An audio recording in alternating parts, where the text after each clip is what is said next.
শুরু করতে চলেছি আমাদের শ্রুতি নাটক আজকের রবিবার। আলেখ্য, রচনা, পরিকল্পনা ও সমগ্র নির্দেশনায় অর্ণব মুখার্জি। সূত্রধর শ্রী তপন কুমার ঘোষাল। অভিক শ্রী সঞ্জয় কুমার মজুমদার। বিভা কৃতিকণা চিনি দিদি। সুস্মি আমি রিমলি রায়। সঙ্গীতে অদ্রিজা ত্রিপাঠী ও শাওন সিংহ। যন্ত্রানুষঙ্গে তবলায় তাপস চক্রবর্তী, সিনথেসাইজার অভিজিৎ দত্ত, এসরাজ অরূপ জানা এবং আবহে ঈশান রায়। শুরু হতে চলেছে আজকের শ্রুতি নাটক আজকের রবিবার।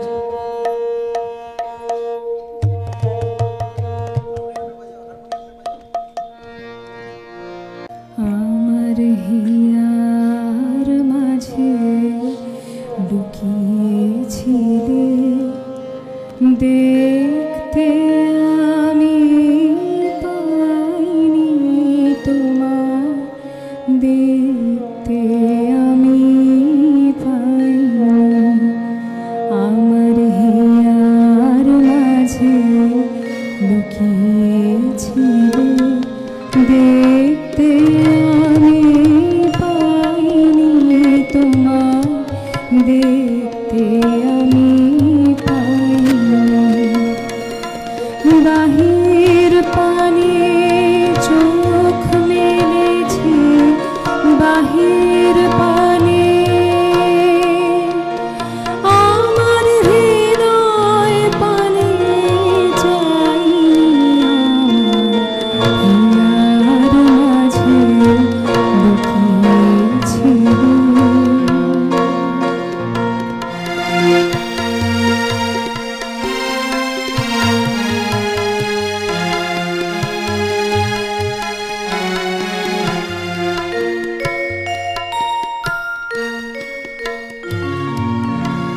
বিশ্বকবি রবীন্দ্রনাথ ঠাকুরের ছোট গল্প রবিবারের ছায়া অবলম্বনে তৈরি আমার এই রচনা। আজ থেকে প্রায় 100 বছর আগে বিশ্বকবি রবীন্দ্রনাথ ঠাকুর অভিক ও বিভা এই দুটি চরিত্র রচনা করেছিলেন তার রবিবার নামক ছোট গল্পে। প্রথম প্রকাশ পেয়েছিল পৌষ 1347, ইংরেজি 1940। 6 আচার্য জগদীশচন্দ্র বোস রোড, কলকাতা 17 থেকে। আর আমি এই দুটি চরিত্রকে নিয়ে সামান্য একটি কাল্পনিক রচনা তৈরি করেছি, কারোর ভাবাবেগকে আঘাত করবার জন্য নয়। যদি কারো ভাবাবেগকে আঘাত করে থাকি তাহলে ক্ষমা প্রার্থী। আজকের অভিক তার বিভাকে ছেড়ে চলে গিয়েছিল প্রায় 40 বছর আগে বিদেশে, কোনো এক জাহাজে স্টোকার হয়ে। আজ সেই স্টোকার অভিক দেশে ফিরছে বিদেশের পাততাড়ি গুটিয়ে, তবে জাহাজে নয়, উড়োজাহাজে। সে এখন মস্ত আর্টিস্ট। আজ তার ছবির প্রদর্শনী বের হয়, কাগজের বিজ্ঞাপনে তার পরিচয় লেখা হয় আধুনিক ভারতের সর্বশ্রেষ্ঠ আর্টিস্ট অভিক কুমার, বাঙালি টিশিয়ান। বিলেতে যাবার কিছুদিন পর থেকে তার নামে প্রতিধ্বনি উঠতে লাগল, জায়গা করে নিয়েছিল নামজাদা লোকের ফাঁকা মনের গুহায়। বিদেশের খবরের শিরোনামে তার নামটা 8-10টা নামের সাথে ঘেঁষাঘেঁষি করে নয়, একদম আলাদা করে উঠতে বেশি দিন অপেক্ষা করতে হলো না। এক দেশ থেকে আর এক দেশ, আর এক দেশ থেকে অন্য দেশে পৌঁছতে বেশি বেগ পেতে হলো না। অভিভূত হয়ে গেল বিলেতি মানুষজন। শিষ্য এবং শিষ্যাও জমল বেশি সংখ্যক ওর পরিমণ্ডলীতে। আজকের অভিকের তার সেদিনকার কথাটি সত্য হয়ে উঠল। একদিন আমি ঠিক ইউরোপে যাব, আর সেখানে এই নাস্তিকের জন্য জয়ধ্বনি উঠবে। আমাদের এই চোখ ঠুলি পড়া ঘানি ঘোরানোর দেশে আমার চলবে না। যাদের দেখবার স্বাধীন দৃষ্টি আছে, আমি যাবই তাদের দেশে। তোমার মামাকে যেন বলতে হয় আমিও সামান্য লোক নই, আর তার ভাগ্নিকেও।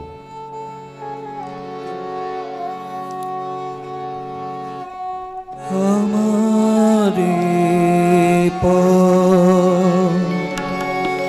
তোমার পথের থেকে অনেক দূরে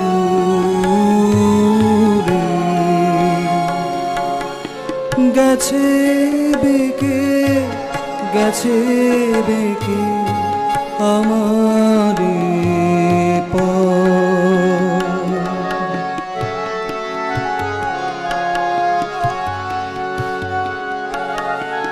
আমার ফুলে আর কি কবে তোমার মালা গাথা হবে। আমার ফুলে আর কি কবে তোমার মালা গাথা হবে। তোমার বাঁশি দূরের হাওয়া কেঁদে বাজে। তোমার বাঁশি দূরের হাওয়া কেঁদে বাজে। কারে ডেকে আমারে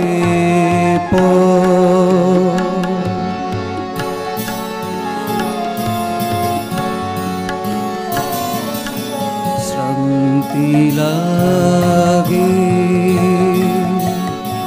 পায়ে পায়ে শ্রান্তি লাগে বসে পথের তরু ছায়ে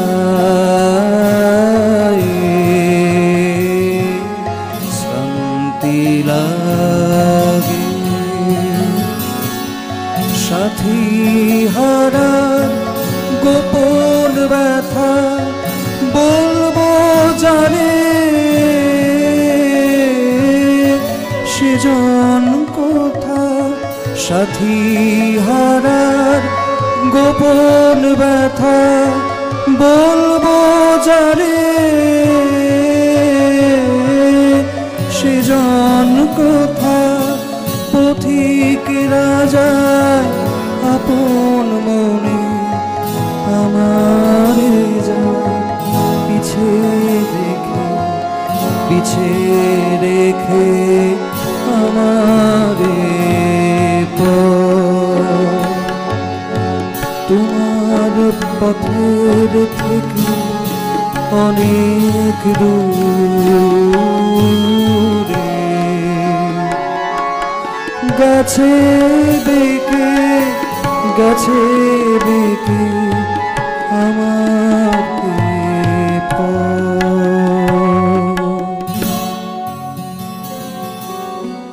ইউরোপের আজ বেশ কিছু দেশে ওর ছবিগুলির দুর্মূল্য দীপ্তির ছটা ছড়িয়ে পড়েছে। আজ দেশ স্বাধীন, দেশ বিভাজিত, কত দুঃসহ অভিজ্ঞতার সম্মুখীন হতে হয়েছে, কত ওঠাপড়া, কত চোখের জলের সাক্ষী সেসব ঘটনার। কিন্তু অভিক আজও একই রয়ে গেছে, সেই কাঁটাওয়ালা নাস্তিক। তার আসল নামটি মনে আছে তো সবার? অভয়াচরণ। হ্যাঁ, ঠিকই ধরেছেন। সেদিন সেই নামের মধ্যে কুলধর্মের যে ছাপটি ছিল সেটাও দিয়েছিল ঘষে উঠিয়ে, বদল করে নাম রেখেছিল অভিক কুমার। দেশে ফেরার আগে থেকেই সে ভেবে রেখেছিল তার বিয়ের সাথে যোগাযোগ করবে। বহু জায়গায় খোঁজ করে সে, কলকাতার সেই ব্রিটিশ আমলের প্রাচীন ঐতিহ্যমণ্ডিত সুবিশাল ভবনে, যা বিভার পৈতৃক সূত্রে পাওয়া, আবার কখনো খোঁজ করে ব্রহ্ম মন্দিরে, উপাসনা মন্দিরে। কিন্তু খোঁজ করতে গিয়ে দেখল খাস কলকাতা শহরে অবস্থিত সেই জোড়াসাঁকো চিতপুরের বিখ্যাত গুটকে কচুরির দোকানটি আজও সেখানেই আছে।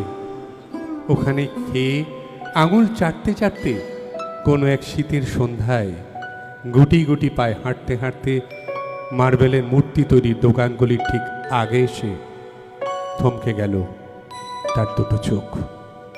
একটা ভাঙাচোরা পুরনো বাড়ির সামনে গিয়ে সাইনবোর্ডে নজর পড়তেই চমকে উঠল সে। এ তো সেই কলকাতা নেই আর। মনে পড়ল রাজা রামমোহন রায়ের কথা। এ নামটি নিশ্চয়ই পাঠককে স্মরণ করাতে বা নতুন করে পরিচয় দিতে হবে না। তিনি একাধারে মহান বিদ্বজন, ইতিহাসে বর্ণিত শ্রেষ্ঠতম সমাজ সংস্কারদের মধ্যে অন্যতম এবং অনেক বড় পণ্ডিত বটে। শুধু এটি মনে রাখাই যথেষ্ট। এই ব্যক্তি যদি ঊনবিংশ শতাব্দীর প্রথমার্ধের অন্ধকারের মধ্যে আবির্ভূত না হতেন, বা যদি তার প্রতিভার অগ্নিশিখা তৎকালীন সমাজকে এক নবচিন্তার স্রোতে দর্শন না করাতেন, তাহলে আপনি বা আমি কোনোভাবেই বর্তমানের এই আধুনিকতার সংস্রবে আসতে পারতাম না, কোনোভাবেই নয়।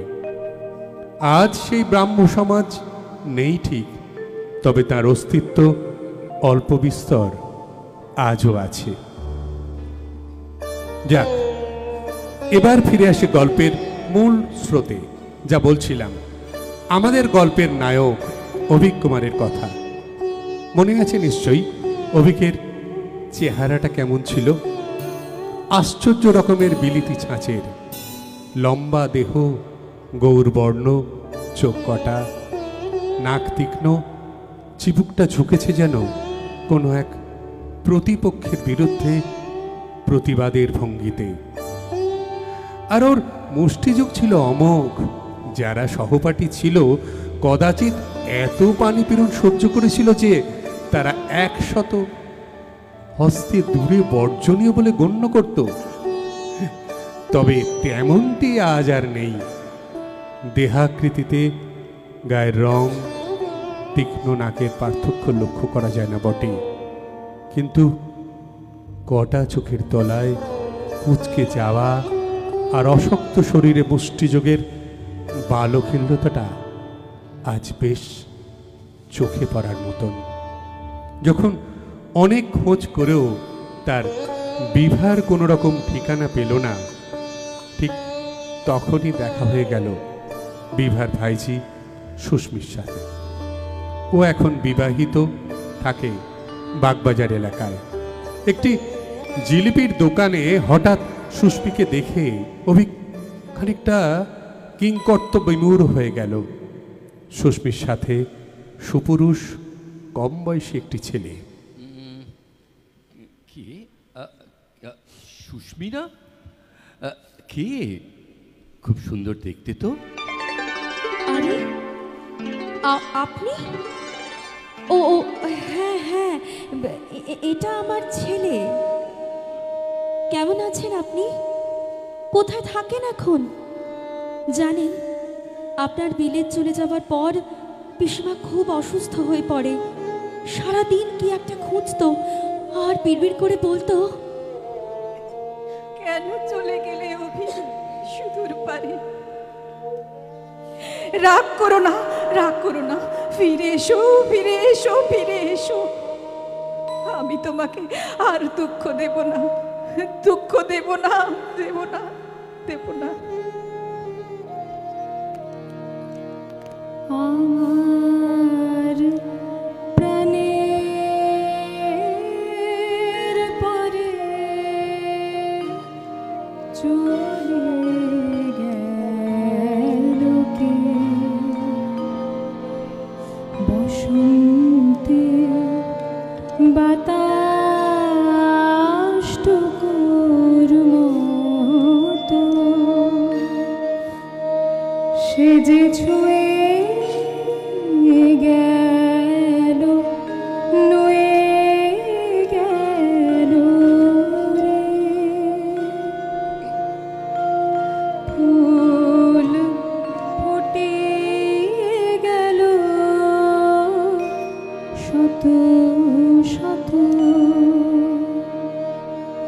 সে চলে গেল বলে গেল না,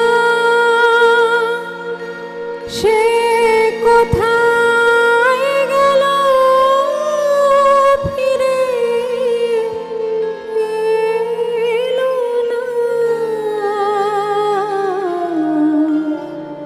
সে যেতে যেতে চেয়ে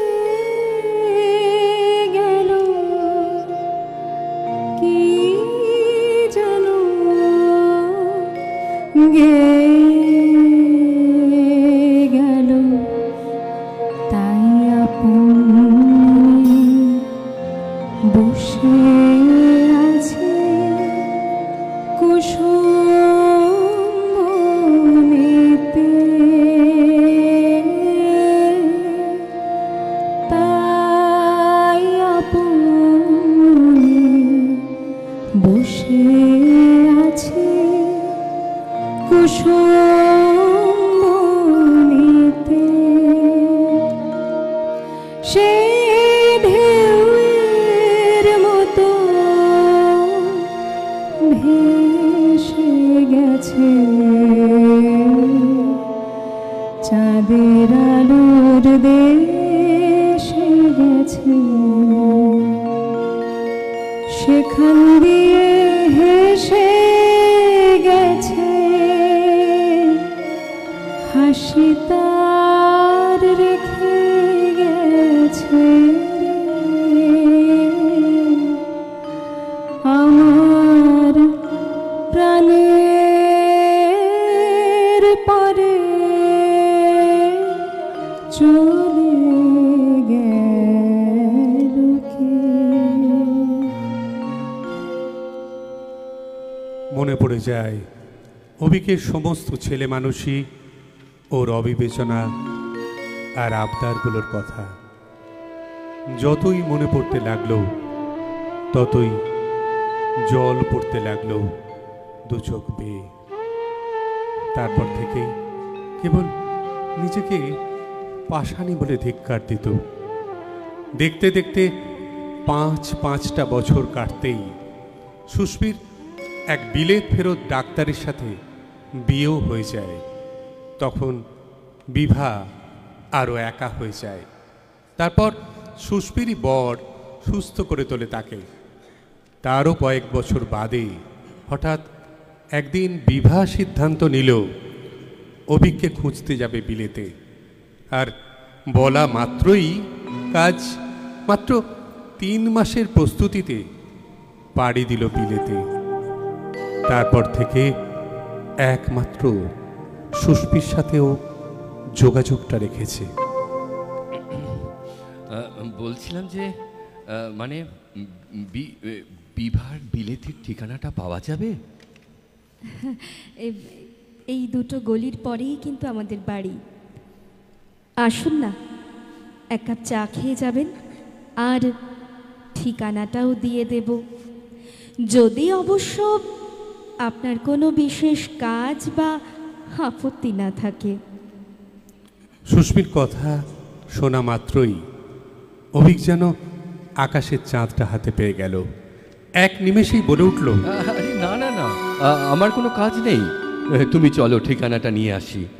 এই সুযোগে তোমাদের সম্পর্কে অনেক কিছু জানাও যাবে।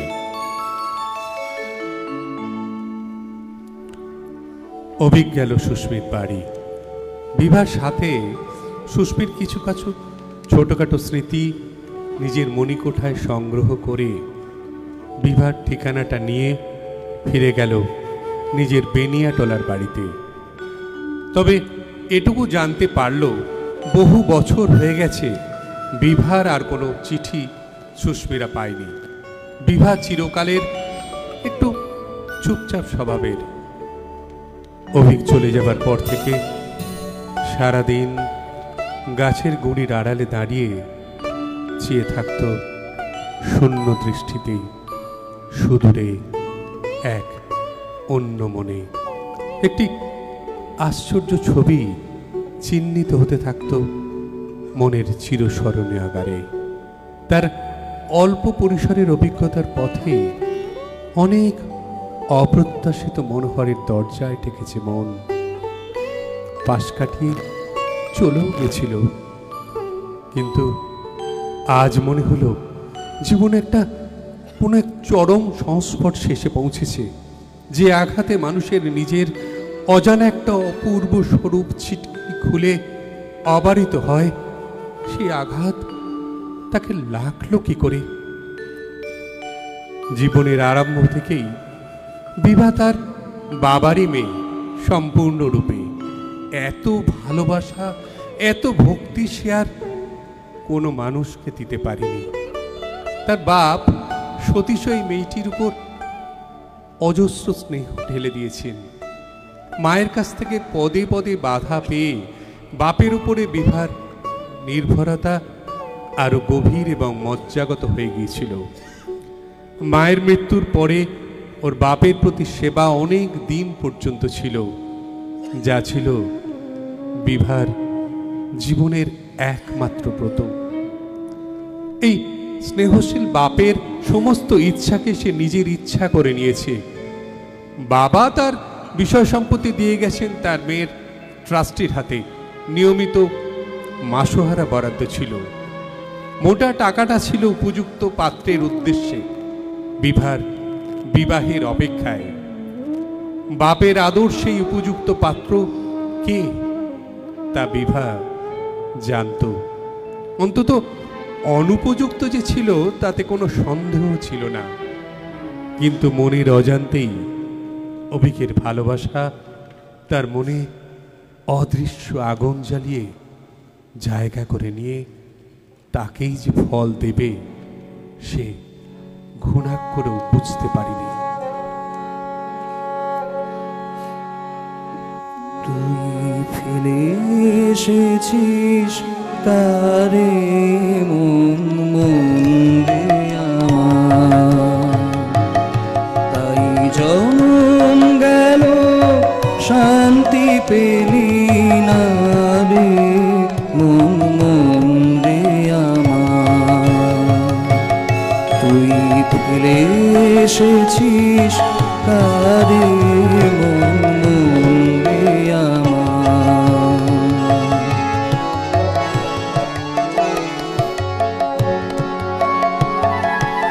যে পথ দিয়ে চলে এলি সে পথ এখন ভুলে গেলি রে।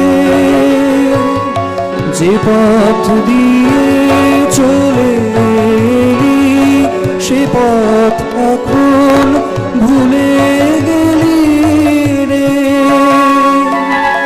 কেমন করে ফিরবি তাহার দ্বারে মন মন্দে আমার। তুই ফিরে এসেছিস তারে মন মন্দে আমার।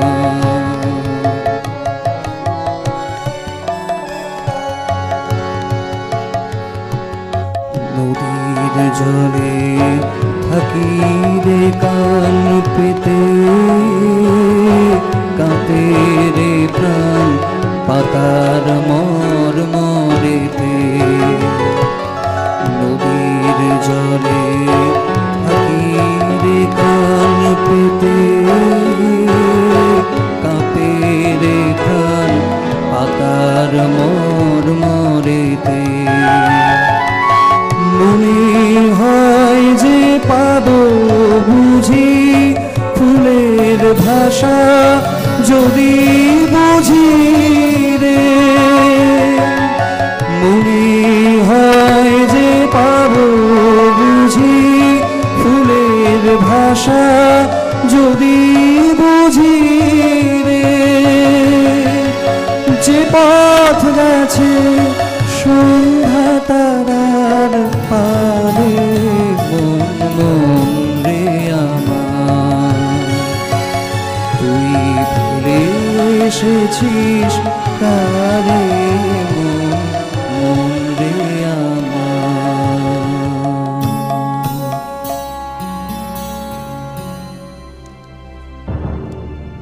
পূর্ববঙ্গীয় জেদ ছিল মজ্জায় অভিজ্ঞের। একদিনও ভোলেনি যে ভারতবর্ষের হাত পায়ের শিকলে উখো ঘষতে দিন রাত, যত দিন সে বেঁচে থাকবে। কিন্তু বিদেশে কিছুদিন থাকতেই একটা কথা নিশ্চিত বুঝেছিল, যে প্রণালীতে সমগ্র ভারতীয় বিপ্লবের পালা শুরু করেছিল সে যেন আতশবাজির পটকা ছোড়ার মতো। তাতে নিজের কপাল পুড়িয়েছে অনেকবার, দাগ পড়েনি ব্রিটিশ রাজরক্তে। আগুনের ওপর পতঙ্গের অন্ধ আসক্তি, তারপরেই ওর হঠাৎ করেই বিলেত চলে যাওয়া। মায়ের আঁচল ধরা বুড়ো খোকাদের দলে মিশে মামা ধ্বনিতে মন্তর পড়িনি কোনোদিনও। আর দেশের দারিদ্রতাকে অক্ষম, অভুক্ত, অশিক্ষিত দরিদ্র বলেই মানব। দরিদ্র নারায়ণ বলি দিয়ে তার নামে মন্তর বানাবো না। কবিদের কুমোর বাড়িতে স্বদেশের যে রাংতা লাগানো প্রতিমা করা হয়, তারই সামনে বসে বসে অনেক চোখের জল ফেলেছি, কিন্তু আর নয়।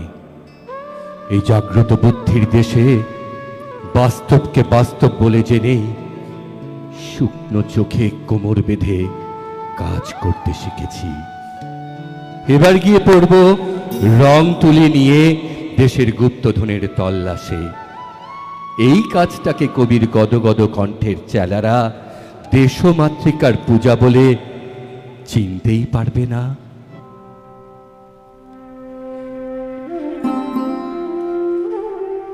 গাঢ় কালো, বাদামি, লাল আর হলুদাভ রঙে তার ক্যানভাস হয়ে উঠত মূর্ত। রঙের ব্যবহারে ছবিতে কখনো কখনো বিষাদ, ব্যঙ্গ, আদিমতা আর রহস্যময়তার প্রকাশ ঘটেছে। তার অঙ্কিত ফর্মগুলোতে নেই রঙের প্রচন্ডতা। এ বৈশিষ্ট্যের কারণেই ও প্রকৃতির বিচিত্র রূপ আঁকত। তবে রং তার ছবিতে প্রাণময়তা খুব একটা আনেনি, বরং হয়েছে বিষণ্ণতার প্রতিমূর্তি। ঘন আধার, গাছপালার মাঝে কুটিরের আভাস, আর বনবনানীর ফাঁকে সাদা আকাশ সত্যি নিঃসর্গের মাদকতা প্রকাশ করে। আবার কাগজে কালি ও পোস্টার কালারে লক লক করে বেড়ে ওঠা গাছপালা, হলুদ রঙের জলাশয়, দূরে আবছায় জনপদ, কখনো বা শিশু চিত্রকলার কথাও মনে করিয়ে দেয়। পশ্চিমী শিল্পী বা সমালোচকরা জাপান ও চীন ছাড়া প্রাচ্যের কোনো শিল্পকে স্বীকৃতি দিতে চায় না। সেখানে ওর চিত্রকলা অকুণ্ঠ প্রশংসিত হয়েছে, কারণ অভিক এক নতুন শৈলী সৃষ্টি করেছিলেন।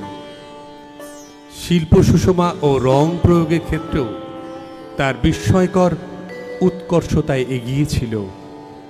এসব কারণেই পশ্চিমীরা তার শিল্পকলাকে প্রশংসা করেছে, কিন্তু কোনো দিনও সে তার বিভাকে ভোলেনি। আজ তারই টানে দেশে ফেরা। দেশে ফিরেও তার অস্ফুট প্রেম পূর্ণিমার বাণ ডেকে আসার মতো বক্ষতটে ধাক্কা দিতে লাগলো বেলাগাম জোয়ারের ঢেউ। জানি জানি, তুমি যাকে ঐশ্বর্য বলো তারই সর্বোচ্চ চূড়ায় আমাকে পৌঁছে দিতে পারতে।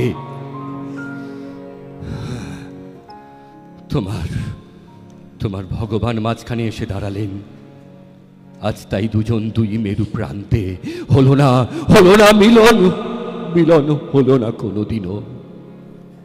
আজও অধরা থেকে গেল। জীবনের মধ্য প্রান্তের শেষ দোরগোড়ায়ও এসেও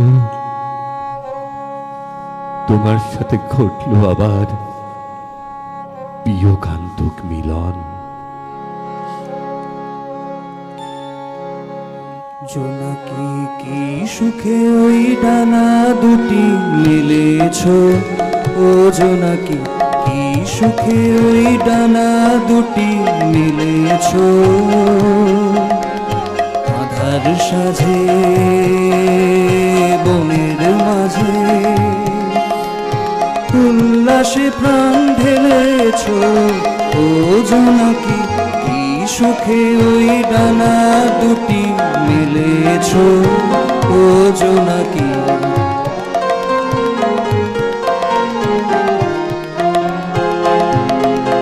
তুমি নও তো সূর্য, নও তো চন্দ্র, তোমার তাই বলে কি কম আনন্দ।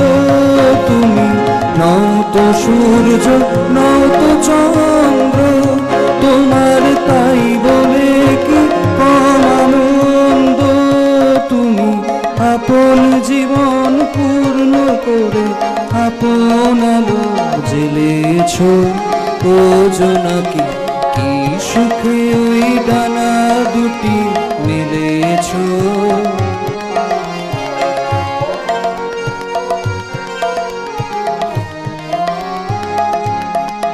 তোমার যা আছে তা তোমার আছে, তুমি নগরিনী কারো কাছে।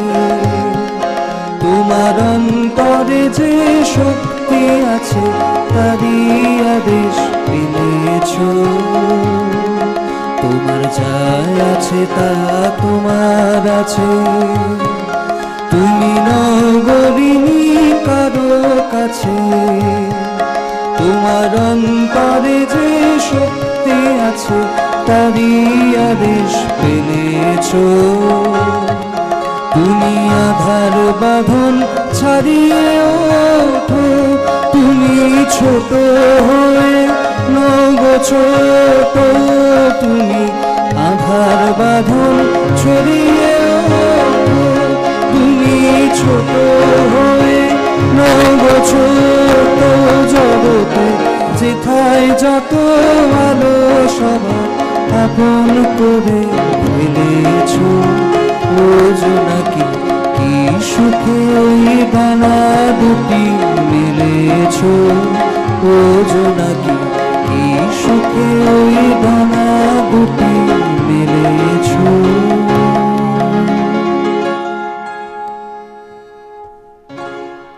আজ তার থেকে কত দূরে বিভা, পৃথিবীর একদম অন্য প্রান্তে।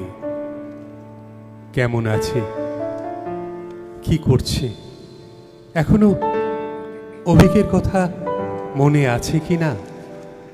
এতগুলো চিন্তা মাথায় যেন জোসেফিনের জাদু জ্বলতেই থাকে। এই ভেবেই একটি চিঠি লিখতে শুরু করলো তার বিভাকে। Palatial villa, Miral Rio, San Isidro, Argentina. B, আমার মধুকরী, তোমাকে লেখাই আমার শেষ চিঠি হোক। যেখানেই থাকো বিশ্বাস করো, বিশ্বাস করো আমার অক্ষয় ভালোবাসার আশীর্বাদ কবচ তোমায় ঘিরে থাকবে। তুমি সুখী হও, শান্তি পাও, এই প্রার্থনা। আমাকে যতই মন্দ বলো, বিশ্বাস করো আমি ততটাও মন্দ নই। তুমি হয়তো বলবে এসব নিছক পাগলামি, তবে আমি জানি তোমার নীরবতা আমার জন্য কেবল বিভ্রান্তি সৃষ্টি করছে। আজ আমি তোমাকে আঁকতে চাই, কিন্তু এমন কোনো রং আছে কি ঠিক তোমাকে আঁকবার মতন? কারণ এটা আমার ভালোবাসার বাস্তব রূপ। যখন এদেশ ছেড়েছিলাম তখন জাহাজের স্টোকার হয়ে দেশ ছেড়েছিলাম, বলেছিলাম আমি আর্টিস্ট। এই পরিচয়ে তোমার যদিও একটু শ্রদ্ধা নেই জানি, এ আমার চির দুঃখের কথা। কিন্তু এজন্য তোমাকে দোষ দেব না। আমি নিশ্চয়ই জানি একদিন সেই রসজ্ঞ দেশের গুণী লোকেরা আমাকে স্বীকার করে নেবে, যাদের স্বীকৃতির খাঁটি মূল্য আছে। তোমার মনে আছে সেই শিলামিত্তিরের কথা? শিলা মুড়ো আমার ছবির অন্যায় প্রশংসা করেছে, আবার মৃত্যুক ছলনাও করেছে, কিন্তু তুমি আমার মন ভোলানোর জন্যে কোনোদিন কৃত্রিম স্তব করনি। যদিও তোমার জানা ছিল তোমার একটুখানি প্রশংসা আমার পক্ষে অমৃত। তোমার চরিত্রের অটল সত্য থেকে আমি অপরিমেয় দুঃখ পেয়েছি, তবু সেই সত্যকে দিয়েছি আমি বড় মূল্য। আজ বিশ্বের কাছে যখন সম্মান পেয়েছি, তখন সবচেয়ে সত্য সম্মান তোমার থেকে পাবো আশা করেছিলাম, তার সঙ্গে হৃদয়ের সুধা মিশিয়ে। যতক্ষণ তোমার বিশ্বাস অসন্নিগ্ধ সত্যে না পৌঁছবে, ততক্ষণ আমি অপেক্ষা করব। তোমার সৌন্দর্য বিতর্জনের মিষ্টান্ন নয়, ও কেবল আর্টিস্টের, লিওনার্দো দা ভিঞ্চির সঙ্গে সঙ্গেই ছবির সঙ্গেই মেলে ইনক্রেডিবল। তোমার মনে আছে তুমি বলেছিলে দিন রাত কেবল ছবি একে একে পরীক্ষায় পিছিয়ে পড়ো অভিক। আমার লজ্জা করে। মেয়েরা যখন তোমার আঁকা নিয়ে হই হই করে, সভা করে গলায় মালা পরায়, সেটা আমার কাছে অশিক্ষিতের ন্যাকামি বলে মনে হয়। মুখস্থ বিদ্যার দিগ্গজেরা জানেই না আমি কোন মার্কা শূন্য পরীক্ষায় পাশ করে চলেছি। আমার ছবি আঁকা নিয়ে তোমার চোখে জল পড়ে, তোমার শুকনো পণ্ডিতি দেখে আমার জল শুকিয়ে যায়, কিছুতেই বুঝবে না। কেননা তোমার নামজাদা দলের পায়ের তলায় থাকো চোখ বুঝে, আর আমি থাকি বদনামী দলের শিরোমণি হয়ে। এই ছবির ব্যাপারে আমাদের মধ্যে তীব্র একটা দ্বন্দ্ব ছিল। তুমি কোনোদিনও আমার ছবি বুঝতেই পারোনি, সে কথা সত্যি। তীব্র ক্ষোভে ছটফট করত আমার মন। তোমার অভ্যর্থনা পাইনি কোনোদিন। দেশের লোকেরা আমার ছবিকে পাগলামি বলে গণ্য করলেও তুমিও যে মনে মনে তাদেরই সঙ্গে যোগ দিতে, এইটি আমার কাছে অসহ্য ছিল। মনে আছে একদিন তুমি ব্রহ্ম মন্দিরে উপাসনা থেকে ফিরে দেখলে আমি তোমার ঘরে বসে তোমার বইয়ের ছেঁড়া পার্সেল ঘরের কোনায় পড়েছিল। তার মধ্যে একটি ব্রাউন কাগজে মোড়া কিছু টুকরো সাদা কাগজ ছিল, আবর্জনার ছুরিতে সেইটে নিয়েই কালি কলমে একখানা আঁচড় কেটে ছবি আঁকছিলাম। আর তুমি বললে, হঠাৎ এখানে যে? আমি আঁকি বুকি কাটতে কাটতে বলেছিলাম, বসে বসে সাইকোলজির একটা দুঃসাধ্য প্রবলেম মনে মনে নাড়াচাড়া করছি। যে তুমি পড়াশোনা করেছো তার বাইরে এর থেকে দেখে মনে হয় বুদ্ধিশক্তিও কিছু আছে। তবু ভগবানকে বিশ্বাস করো কি করে? আবার বুঝি তুমি আমার ধর্মকে নিয়ে লাগলে? তোমার ধর্ম যে আমাকে নিয়ে লেগেছে বিভা। আমাদের মধ্যে যে বিচ্ছেদ ঘটিয়েছে সেটা মর্মঘাতী, সে আমি ক্ষমা করতে পারি না। তুমি আমাকে বিয়ে করতে পারো? পারো না। যেহেতু তুমি যাকে বিশ্বাস করো আমি তাকে করিনি, বুদ্ধি আছে বলে। কিন্তু তোমাকে বিয়ে করতে আমার তো কোনো বাধা নেই। তুমি অবুঝের মতো সত্য মিথ্যে যাই বিশ্বাস করো না কেন।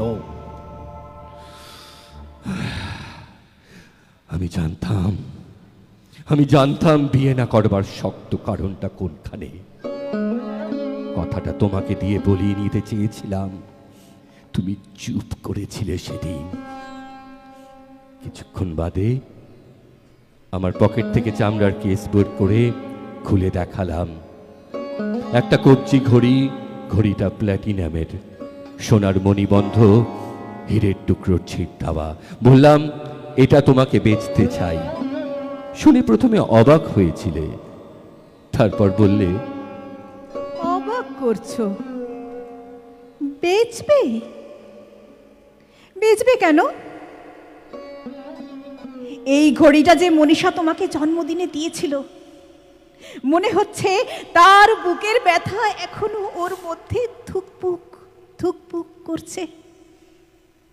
জানো সে কত দুঃখ পেয়েছিল, কত নিন্দেষ হয়েছিল, আর কত দুঃসাধ্য অপব্যয় করেছিল উপহারটাকে তোমার উপযুক্ত করবার জন্যে। তাও আবার এত তেজ থাকতে আমার কাছে বেচতে এলে কেন? কেননা জানি তুমি দর কষাকষি করবে না, আর ভালোবাসা খুশি হয়ে ঠকে যে। আচ্ছা আচ্ছা, যদি আমার হাতে টাকা থাকে তবে অমনি তোমাকে দেব, কিন্তু তোমার ওই ঘড়ি আমি কিছুতেই কিনবো না, কিছুতেই না, কিছুতেই না।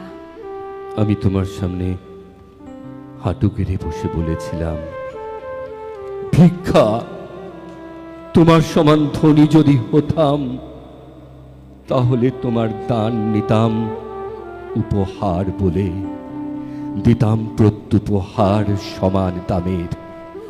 আচ্ছা আচ্ছা, ঠিক আছে, পুরুষের কর্তব্য আমি বরঞ্চ করছি। এই নাও ঘড়ি, 1 পয়সাও নেব না।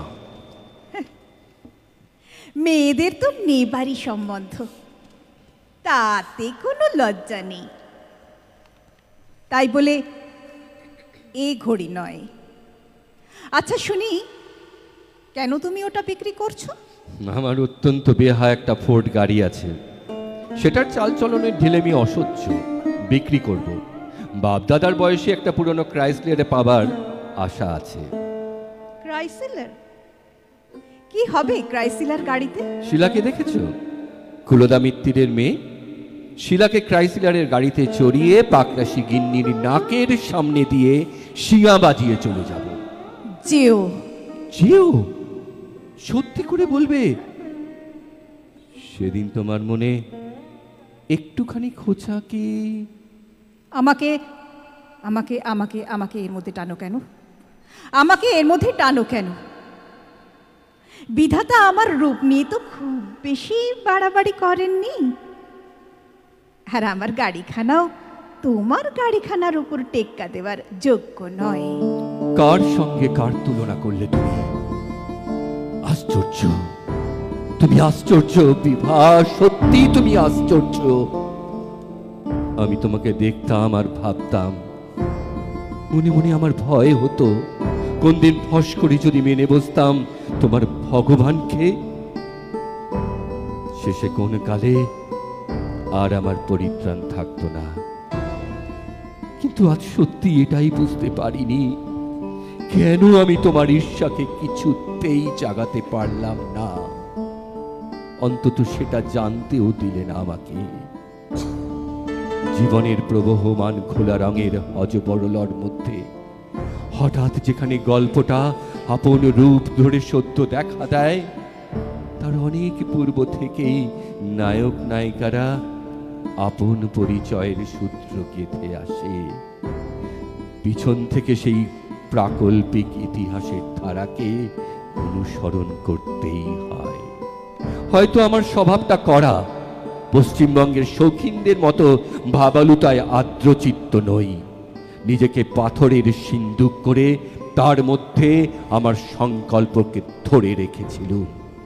মেয়েদের নিয়ে রসের পালা শুরু করে তারপরে সময় বুঝে খেলা ভঙ্গ করা, এটা আমার স্বভাব বিরুদ্ধ। বরাবরের মতো তুমি আমার হাতের উপরে স্নিগ্ধভাবে হাত বুলোতে বুলোতে বললে, যা পারি নে তার দুঃখ রইল আমার মনে চিরদিন। যতটুকু পারি তার সুখ থেকে কেন আমাকে বঞ্চিত করবে? এরকম ছেলে মানুষই কতবার তোমার দেখেছি, আর মনে মনে হেসেছি। জানি কিছুদিনের মতো এ খেলা না হলে তোমার চলে না, এও জানি স্থায়ী হলে আরো অচল হয়। হয়তো তুমি কিছু পেতে চাও, কিন্তু তোমাকে কিছু পাবে এ সইতে পারো না। মনিহার আমার নাহি সাজে,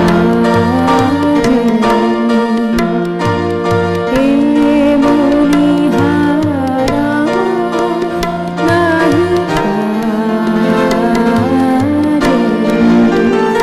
এরে পড়তে গেলে লাগে, এরে ছিঁড়তে গেলে বাজে, এই মনিহার আমার নাহি সাজে, কণ্ঠ যে রোধ করে সুর তো নাহি সরে, কণ্ঠ যে রোধ করে সুর তো নাহি সরে, ওই দিকে যে মন পড়ে না, মন লাগে না কাজে, এই মনিহার আমার নাহি সাজে, তাই তো বসে আছি, এ হার তোমায় পরাই যদি, তবে আমি বাঁচি, তাই তো বসে আছি। ফুলো মালার ডোরে বরিয়ালো মোরে, ফুলো মালার ডোরে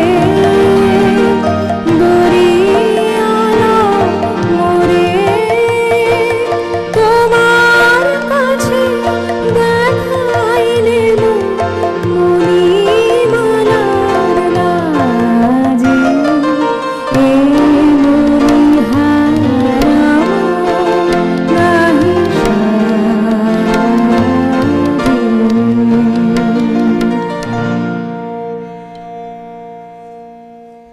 বি বি আমাকে তুমি অত্যন্ত বেশি জানতে বলেই এমন ঘোরতর নিশ্চিন্ত থাকতে। জানতে পেরেছিলে মেয়েদের আমার ভালো লাগে, কিন্তু সে ভালো লাগা নাস্তিকেরই, তাতে কোনো বাঁধন নেই। পাথরে গাঁথা মন্দিরে সে পূজাকে বন্দিনী করিনি। বান্ধবীদের সঙ্গে গলাগলির গদগদ দৃশ্য মাঝে মাঝে দেখেছি। সেই বিভল স্ত্রৈণতায় আমার গা কেমন কেমন করত। কিন্তু মেয়েরা আমার কাছে নাস্তিকের নয়, কিন্তু মেয়েরা আমার কাছে নাস্তিকের দেবতা, অর্থাৎ আর্টিস্টের। তোমার চেনাশোনাদের মধ্যে একজন ছিলেন অমরবাবু, যিনি গণিতে ফার্স্ট ক্লাস মেডেলিস্ট ছিলেন। বিলেত যাবার কথা ছিল কোপেনহেগেনে সার্বজনীন ম্যাথমেটিক্স কনফারেন্সে। তাকে একবার আমরা আমাদের সার্বজনীন দুর্গাপূজার চাঁদার টাকা দিয়ে দিয়েছিলাম, তার বিলেত যাত্রার ফান্ডের জন্য, কাউকে না বলে। সে এক মহান পুণ্যকর্ম বটে। পরে এদেশে এসে শুনলাম তিনি মস্ত বড় সায়েন্টিস্ট হয়েছিলেন। প্রায় 20 বছর আগে নিউমোনিয়ায় ভুগে মারাও গেছেন। অমরবাবুর সফলতা ঈর্ষা করে এমন ক্ষুদে লোক বাংলাদেশে এখনো অনেক আছে। অবশ্য সেই সময়ের মানুষেরা যারা ওকে চিনতেন তারাই। তবে দোহাই, সেই দলের মধ্যে আমাকে ফেলো না। বিশ্বহিতৈষিণী, আমি প্রায়ই মনে করি এই তারাময় আকাশের নিচে আবার কি কখনো জন্মগ্রহণ করব? নিভৃত প্রকৃতির হাতে শুশ্রূষা আমার পক্ষে একান্ত দরকার। সেজন্যই জীবনের ও সংসারের সমস্ত জঞ্জাল ছিন্ন করে ফেলে সুদূরে পালাবার জন্যে আমার মন এত ছটপট করছিল। অনেক দিন পরে জলের ধারা, সবুজ মাঠের সংস্রব ও নির্জনতা পেয়ে আমি যেন নিজের সত্যকে আবার ফিরে পেয়েছি। এখানেই সুদীর্ঘকাল থাকতে ইচ্ছে করছে। আজ বড্ড রবি ঠাকুরের একটি কবিতা মনে পড়ছে। হৃদয়ের মনি আদরিনী মোর, আয় লো কাছে আয়, মিশাবি জোছনা হাসি রাশি রাশি, মৃদু মধু জোছনায় মলয় কপল চুমে ঢলিয়া পড়িছে ঘুমে, কপলে নয়নে জোছনা মরিয়া যায়, যমুনা লহরী গুলি চরণে কাঁদিতে চায়।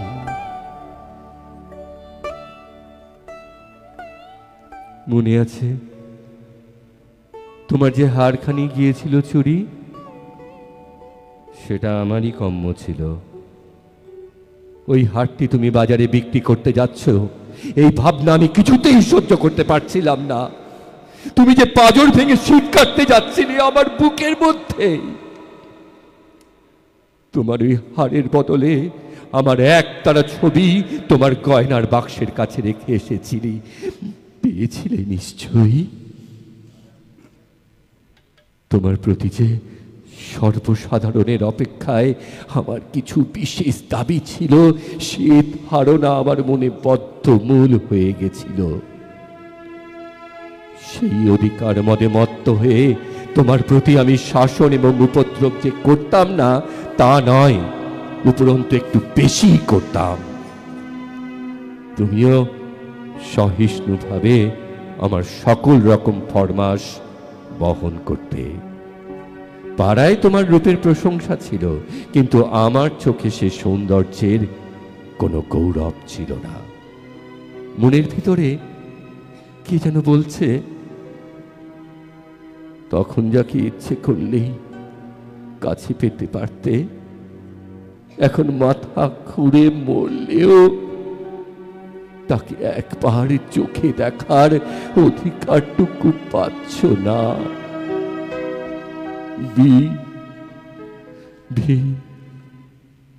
আমার মধু করি, তুমি ঠকনি, তুমি ঠকনি, কখনোই নয়, কখনোই নয়, তুমি ঠকনি। হঠাৎ যেমন কোদালের মুখে গুপ্তধন বেরিয়ে পড়ে, তেমনি আমার ছবিগুলোই দুর্মূল্য দীপ্তি হঠাৎ বেরিয়ে পড়েছিল। সব মেয়ের কাছেই সব পুরুষ ছেলে মানুষ। তোমার সেই স্নিগ্ধ কৌতুকের হাসি আমার কল্পনায় ভর্তি করে নিয়ে চলে গেছিলাম সমুদ্রের পাড়ে, আর নিয়েছিলাম তোমার সেই মধুময় ঘর থেকে একখানি মধুময় অপবাদ। সেদিন বলেছিলাম, এবার থেকে এই প্রার্থনা করো, তোমার কাছ থেকে চলে আসার দরুন দুঃখ যেন একদিন সার্থক হয়। আজ সত্যি করে বলছি, তুমি অবুঝের মতো সত্য মিথ্যে এই যাই বিশ্বাস করো না কেন, তুমি তো নাস্তিকের জাত মারতে পারো না বিভা, পারো না। আমার ধর্মের শ্রেষ্ঠতা এইখানে। আমার দেবতার চেয়ে তুমি আমার কাছে প্রত্যক্ষ সত্য, এ কথা ভুলিয়ে দেবার জন্যে একটি দেবতাও নেই আমার সামনে। আমার দুঃখ এই যে আমার সেই ঐশ্বর্য তুমি চিনতে পারোনি। যদি পারতে, যদি পারতে, তাহলে তোমার ধর্মকর্মের সব বাঁধন ছিঁড়ে আমার সঙ্গিনী হয়ে আমার পাশে এসে দাঁড়াতে। কোনো বাধা মানত না সেদিন। তরি এসে পৌঁছয় তীরে, তবু যাত্রী তীরে পৌঁছাবার ঘাট খুঁজে পায় না। আমার হয়েছে সেই দশা। আমার মধু করি, কবে তুমি আমাকে সম্পূর্ণ করে আবিষ্কার করবে বলো? স্বীকার করো, স্বীকার করো গো তপস্বিনী। আমাকে না হলে নয় বলে জেনে উৎকণ্ঠিত তোমার সমস্ত দেহ মন। মনে যাই থাক না কেন, আমি কাঙালপনা করতে চাইনি। আমি চাই, আমি চাই, আমি কাঙাল, আমি কাঙাল। আমি আজও দিন রাত বলবো আমি চাই, আমি তোমাকেই চাই। অভাব আছে, অভাব, আজও অভাব আছে, আমার দারুণ অভাব। আর তোমার হাতেই সেই সুযোগ তা পূরণ করবার। কিন্তু কিন্তু কিন্তু তুমি সেই অভাবটা পূরণ করতে পারলে না। আমার জন্য এ যুগ না হোক, বড় যুগ আছে, অপেক্ষা করে থাকবো পস্টারিটি। এখন আমার বারবারই মনে হয় আজকাল নিশ্চয়ই একাই শুয়ে শুয়ে অর্ধেক রাত্রে বালিশে মুখ গুজে তুমি বলো, নামের সঙ্গে নাম গাঁথা হয়ে থাকতে পারতো চিরকালের মতো। কিন্তু কিন্তু হলো না, হলো না, হলো না, হলো না। দুজনে দেখা হলো, মধু জানি রে,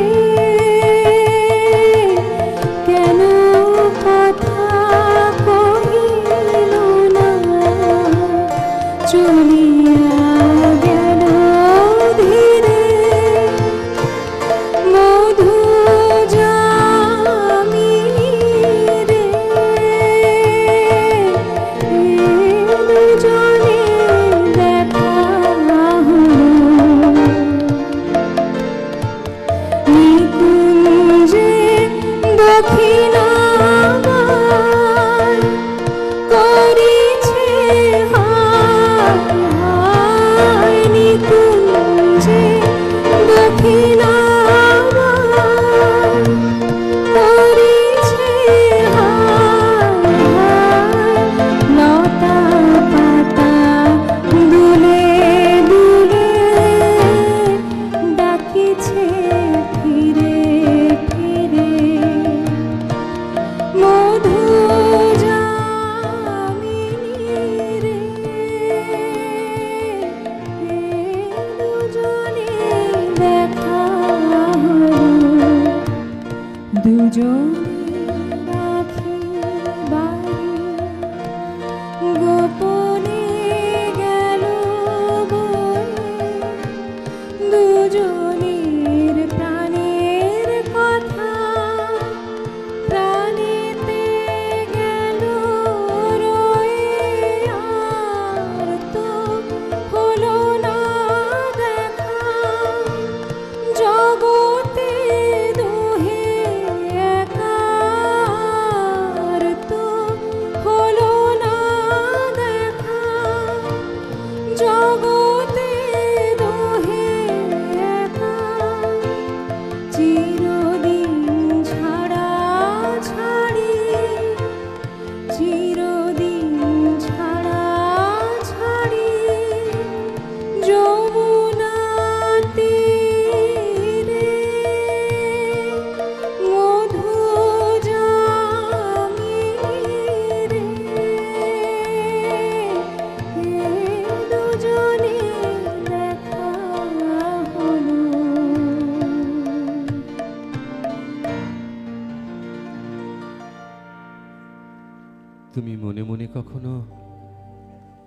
আমাকে ঈর্ষা করেছ কিনা জানি নে, এ কথা সত্য।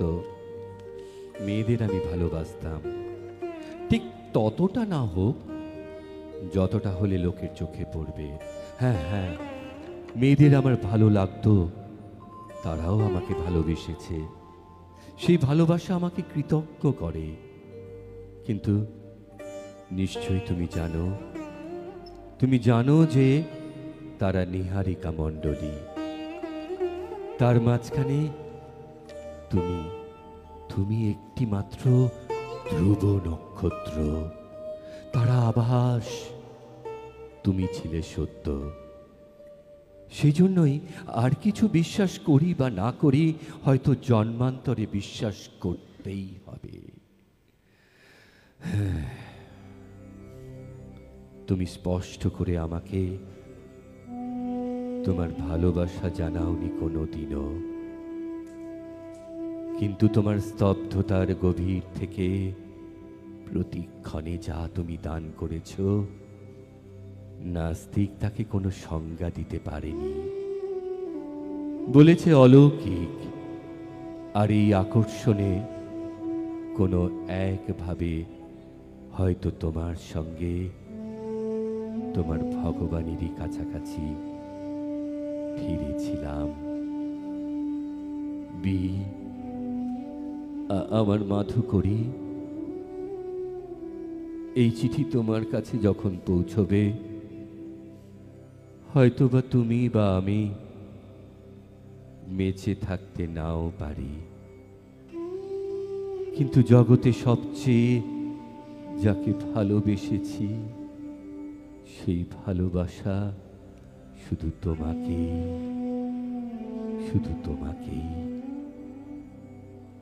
এই ভালোবাসার কোনো একটা অসীম সত্য ভূমিকা আছে বলে যদি মনে করা যায়, আর তাকেই যদি বলো তোমাদের ঈশ্বর, তাহলে তার দুয়ার আর তোমার দুয়ার এক হয়ে রইল এই নাস্তিকের জন্যে। পরের জন্মে আবার যদি দেখা হয়, মুগ্ধ পুরুষ চিত্তের দুর্বলতায় আবারও প্রমাণ করব তোমার অভিক তোমাকে তখনও ভোলেনি। তখনও তুমি তাকে পৌঁছিয়ে দিও তোমার তীর্থপথের শেষ ঠিকানায়, যাতে বুদ্ধির বাধা নিয়ে তোমার সঙ্গে এক মুহূর্তের বিচ্ছেদ যেন আর কখনো না ঘটে।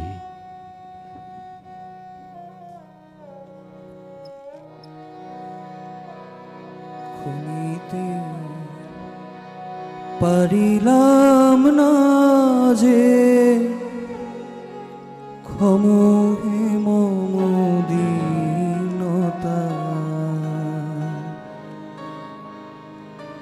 পাপী জন শরণ প্রভু। মরিছে তাপে মরিছে লাজে, প্রেমের বলহীনতা, ক্ষমহে মম দীনতা, পাপী জন শরণ প্রভু।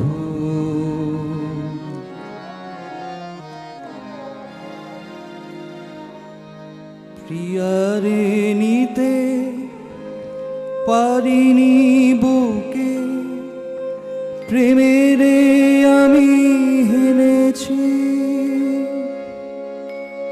পাপীরে দিতে শাস্তি শুধু, পাপেরে ডেকে এনেছি।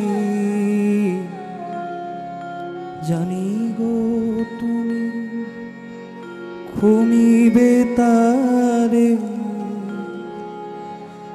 যে অভাগিনী পাপের ভারে চরণে তব বিনতা ক্ষমিবে না ক্ষমিবে না আমারও ক্ষমাহীনতা পাপী জন শরণ প্রভু। ইতি তোমার অভি বেনিয়াটোলা লেন, কলিকাতা ৭,০০,০০০